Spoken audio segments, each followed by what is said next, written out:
What's up, guys? West Coast Picks here, and today I have this Kenard. Kenard, So sent to me by Michael Maynard. It is like a multi-lock classic. It's got pin and pin, 5 pin, so 10 pins altogether. And let's see how this bad boy goes. See if it's as tough as a multi-lock or if it's easier or what's going on. So I will put this in the vise.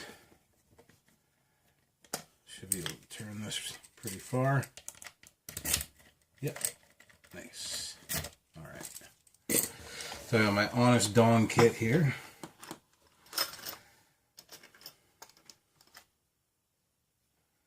Let's try this guy. And looks like I'm going to be coming up on them. So pink. Let's start out with this. Alright. Focus in. And give it a shot. This is the Honest Dawn kit that Bobby Keys gave me. Very awesome. Thank you, Bobby. And probably is the best pink dimple pick set I own.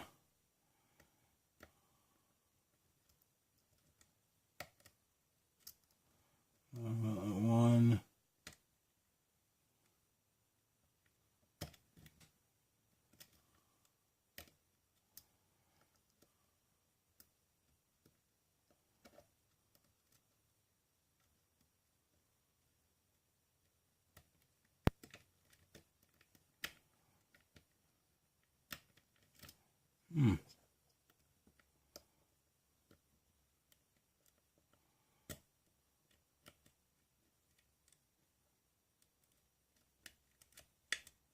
There's 3, maybe.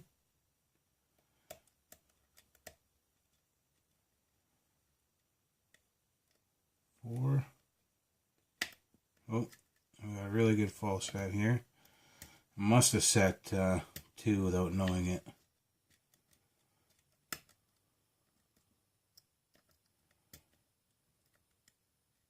And we're open on 3.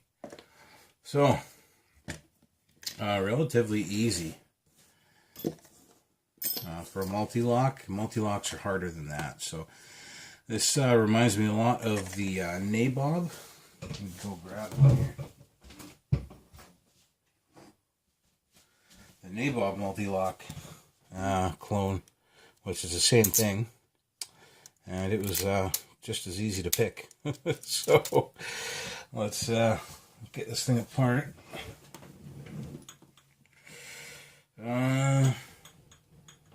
Not a lot of pinning trays available, so I'm going to use my little pinning tray kit thing here, but just the tray itself. Alright. And you get everything being used. It's good to have multiple pinning trays. I got some outside, not outside, but out in the next room. And my screwdriver. That need to have felt put on them, so I'm not using them at the moment because they are awaiting felt.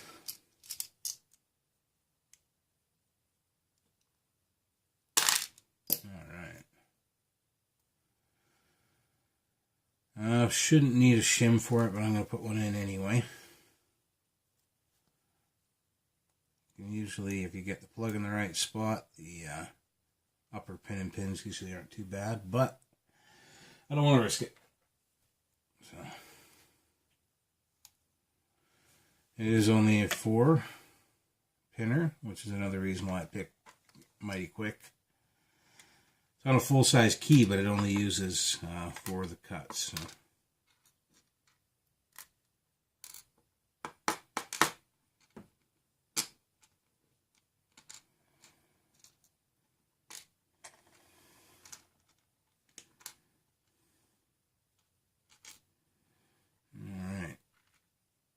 So what we got in the bottom.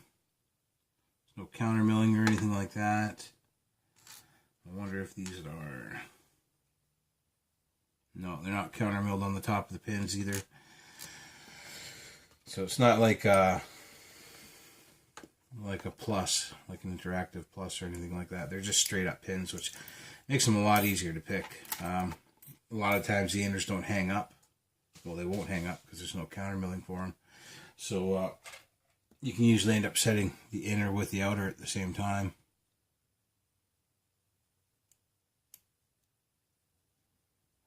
These felt all standard too. I think the Kenard has spools in it, but or not the Kenard, sorry, the Nabob has spools in it. But this one, they all felt standard. I do have extras, so I might pin this lock up with interactive stuff just to make it a bit harder before I send it back out, or maybe I'll keep it on display beside the Nabob because they are kind of the same. But either way, very cool. The rest of it is just standard multi-lock stuff. We got looks like a spring still in there.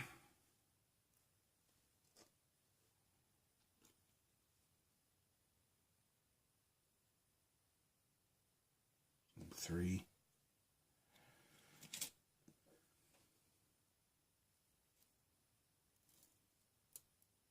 It's stuck in the Bible. It doesn't want